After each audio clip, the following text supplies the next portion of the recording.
എത്ര നല്ല മനുഷ്യനാ ഈ ഗഫൂർക്ക. അസ്സലാമലൈക്കും. അലൈക്കും അസ്സലാം. അല്ലതാര അമ്മാവനോ? ഇരിക്കാനൊന്നും നേരല്ലല്ലേ?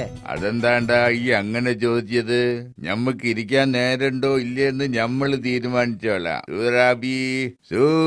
അല്ലതാര് അമ്മാവനിപ്പ വന്നതാ? ഇരിക്കി.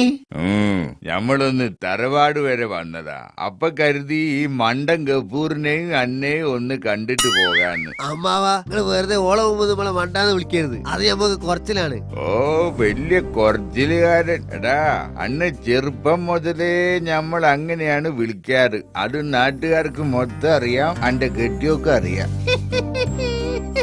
അല്ല സൂര, അന്റെ കെട്ടിയും പണിക്ക് വല്ലതും പോകാറുണ്ടോ? ഈ ഗഫൂർഖാൻ ആരും പണിക്ക് നിർത്തൂലെന്ന് 2 ദിവസം കൊണ്ട് പറഞ്ഞു വിടൂ. അപ്പൊ തിന്നാനും കുടിക്കാനും എന്ത് ചെയ്യൂ?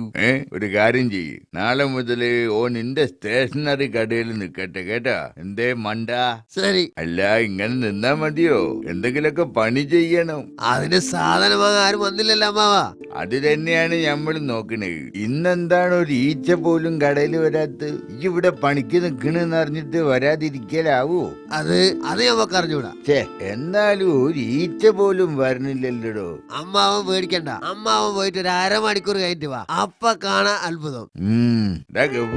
എന്താണ്ടാ അതൊക്കെ? സമാധാനായല്ലോ. ഒരു ഈച്ച പോലും ഇല്ലാത്തതിന് പരാതി പറയരുത്. കണ്ടോ എത്ര ഈച്ച? ഈച്ചയോ? അല്ലോ, ഇതൊക്കെ എങ്ങനെ ഞമ്മളെ കടയിൽ വന്ന്? സിമ്പിൾ. 1 കിലോ മത്തി വാങ്ങി നമ്മൾ കടയിൽ മൊത്തം വെതറിട്ട് കണ്ടോ ഈച്ചകൾ കിടന്ന് കളിക്കണ കണ്ടോ.